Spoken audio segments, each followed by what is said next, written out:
All right, welcome back to the Thriving Together monthly trend report. We're going to get right into it. So for May 2026, the stories and patterns are telling us that the needle on thriving is being moved by those who are building intergenerational relationships and civic capacity, those who are calling for responsive systems that listen, and those who are showing up as connectors between institutions and lived experience.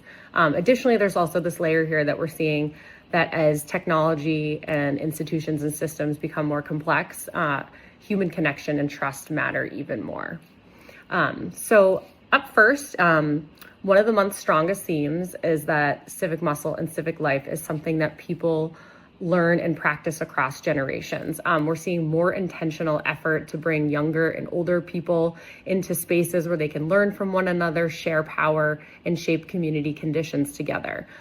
This piece from Lauren Hood, this Q&A think tank article on Black Thriving is a really strong example. Her Institute for Afro-Urbanism and the Black Thriving Index are rooted in the idea that thriving can be studied by looking at people who are already living it. And her fellowship has brought together Detroiters from ages 19 to 70 to talk about and reflect on what thriving looks like across all their different stages of life.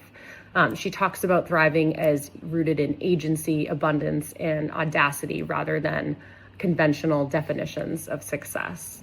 This next piece, Gen Z cares about politics. We just don't believe politics cares about us. This article really captures this theme as well.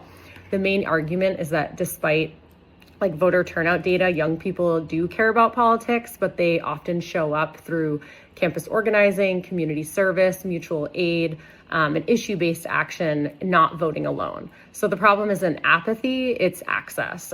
Young voters are facing barriers like registration hurdles, transportation issues, absentee ballot delays, and disinformation. So the civic muscle story here is not just about turnout, it's about the gap between interest and participation and the need to really help young people channel their civic energy into sustained democratic participation.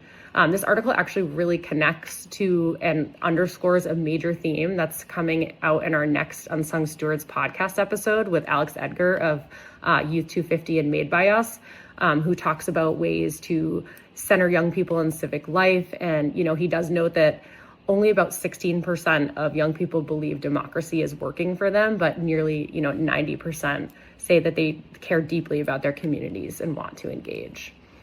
So look for that on later this month. That will be dropping. Up next, people are looking for systems that actually listen. So this is another pattern that we're continuing to see, is this frustration with systems that feel fragmented and top down or slow to respond. The Gen Z article also falls under this theme as well.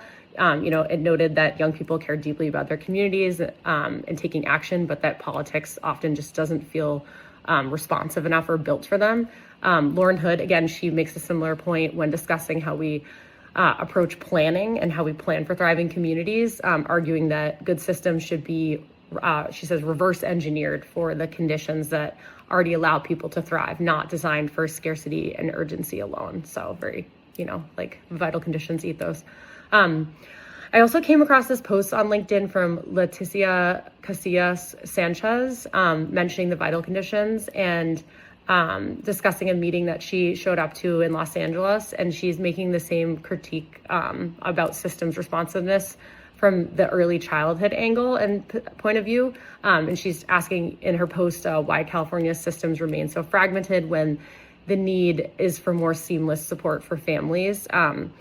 Leticia's post, she really shifts the conversation from what programs do we need to offer to how do we make the whole ecosystem more seamless, equitable, and supportive for families. Up next, there was this article from Hashan Batts, and he's approaching this theme from sort of a different angle.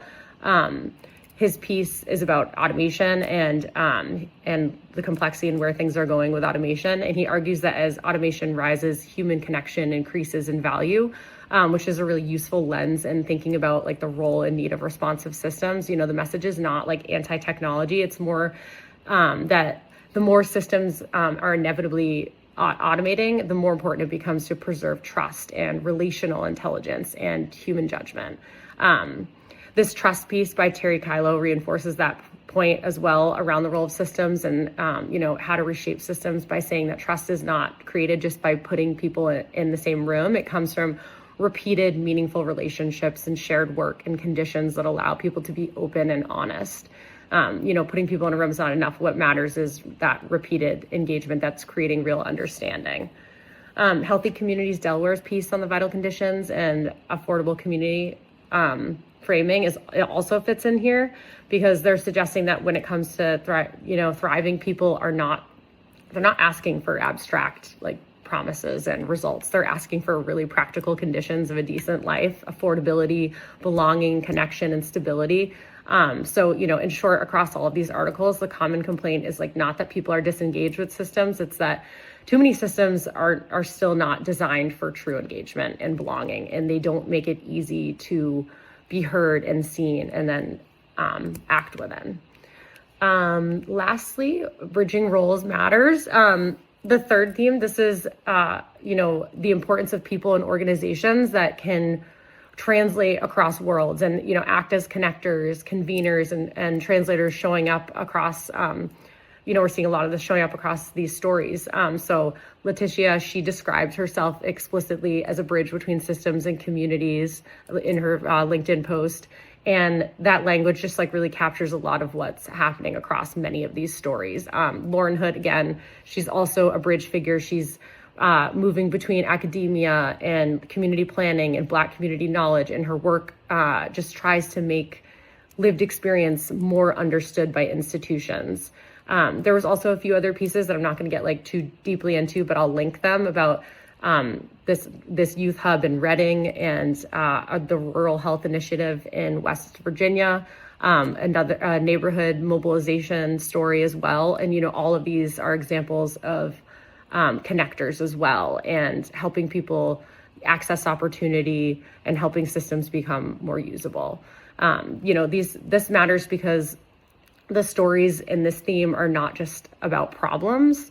They're about translation and coordination and shared ownership. So, whether this subject is youth voting or early childhood education or housing or planning or community health, the people making the most difference are often the ones who can hold multiple perspectives and roles and help communities and systems move in the same direction. The big takeaway for May is that thriving is something we build together through relationships, responsive systems, and those people and stewards who can move between different worlds. Across generations, we're seeing communities asking for institutions that will listen and be responsive, and the people making change are often the ones that are connecting lived experience with more formal institutions and systems. And, also additionally, this layer that as technology and systems grow more complex, the need for human connection and trust only becomes more urgent. So thanks for tuning in, and we'll see you again next month.